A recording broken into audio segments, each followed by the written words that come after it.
Guys, anak-anak Indonesia semuanya.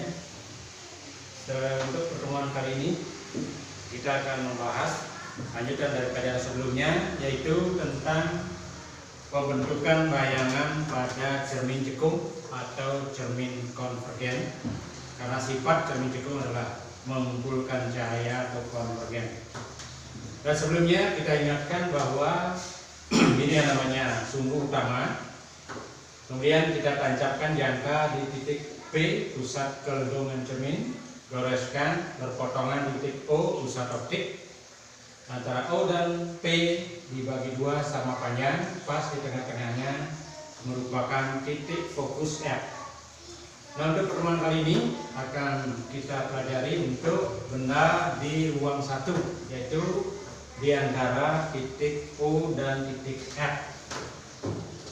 Kita buat sebuah benda sepotong berupa anak panah berdiri tegak di atas sumbu utama. Kita sebut bendanya dengan benda HB, setinggi HB. Dan dalam kenyataannya tidak mungkin ada benda pas berdiri di sumbu utama. Ini namanya model pembentukan bayangan untuk benda sepotong. Dengan analoginya seperti itulah proses pembentukannya. Kita mulai dari menggunakan, jadi untuk yang pertama ini kita sebagai contoh, kita menggunakan sinar istimewa 1 dan 2, atau dalam buku mungkin ada A dan B. Yang pertama, sinar datang sejajar dengan sumbu utama. Melukisnya demikian, mulai dari titik benda. Sinar mulai dari titik benda, karena benda itu kena cahaya, lalu dia memantulkan cahaya, lalu cahayanya seberkas sinarnya kita ambil yang istimewa, yang sejajar sumbu utama, dipantulkan melalui titik fokus F seperti ini. Demikian. Kemudian untuk membentuk suatu bayangan dalam hal ini adalah bayangan titik A, diperlukan dua sinar istimewa. Kita ambil sinar istimewa yang lagi satu adalah sinar yang kedua. Sinar datang melalui titik fokus,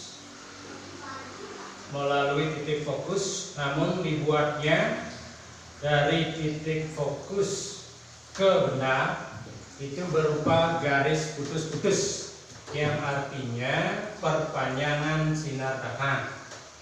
Kemudian lanjutan bunyinya dipantulkan sejajar dengan sumbu utama seperti ini, sejajar dengan sumbu utama. Lalu setelah kita lihat, ternyata sinar-sinar pantul yang dihasilkan untuk benda di ruang satu, ternyata sinar pantulnya menyebar atau divergen.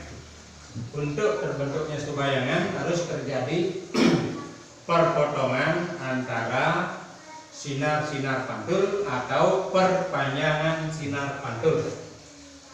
Untuk itu kedua sinar pantul ini kita perpanjang ke belakang cermin dengan garis putus-putus.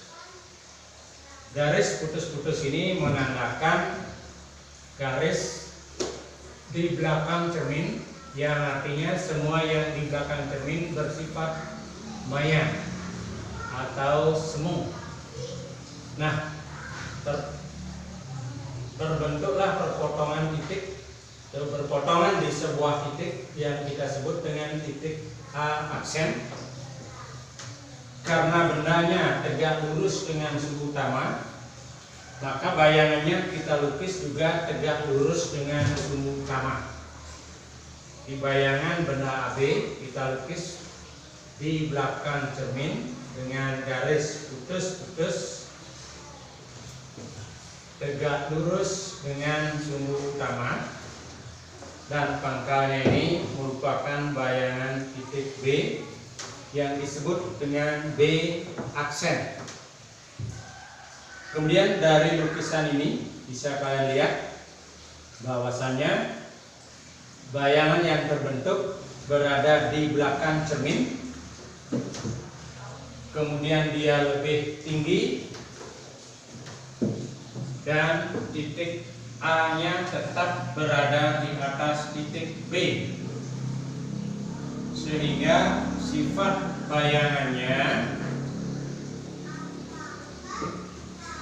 yang pertama, sifat-sifat utamanya ini, yang pertama adalah di belakang cermin, artinya maya.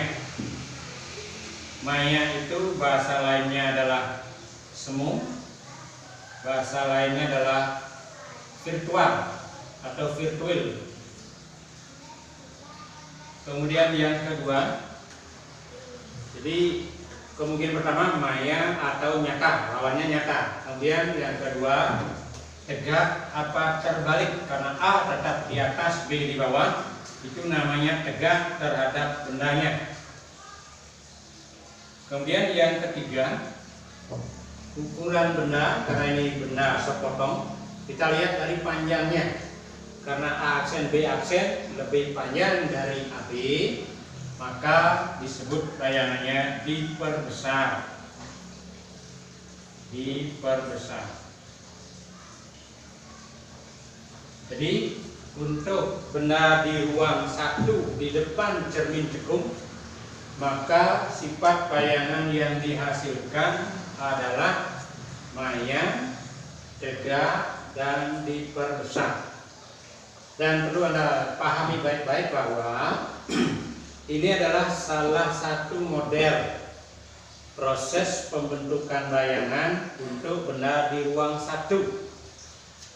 Ingat sebelumnya sinar istimewanya ada 3, maka kemungkinan bentuk lukisan yang lain adalah menggunakan sinar pasangan yang lain. Ini 1 dan 2, nanti bisa 1 dan 2, kemudian 1 dan 3, kemudian 2 dipasangkan dengan 3. Akan terbentuk motif lukisan yang sedikit berbeda-beda, namun menghasilkan sifat bayangan yang selalu seperti ini, yaitu maya, tegak, diperbesar. Untuk benda di ruang 1 cermin cekung atau cermin konvergen.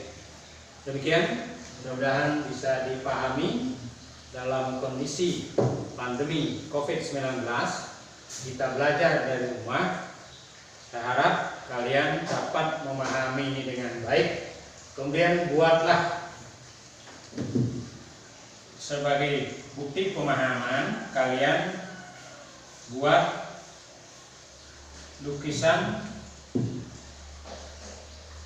untuk pasangan sinar yang lain, yaitu sinar 1, 3, dan 2 dipasangkan dengan 3. Jadi supaya terbukti apa yang Pak katakan tadi, bahwa bentuk lukisannya sedikit kelihatan berbeda, namun maknanya sama dan sifat bayangan yang dihasilkan juga sama. Demikian untuk pertemuan kali ini. Singkat cerita, singkat kata mengenai cermin cekung, saya cukupkan sampai di sini. Mudah-mudahan benar-benar berguna dan selamat belajar semuanya. Semoga keadaan pandemi COVID-19 tidak mempengaruhi kinerja belajar kalian, dan kesuksesan saya harap selalu berada di kalian semuanya.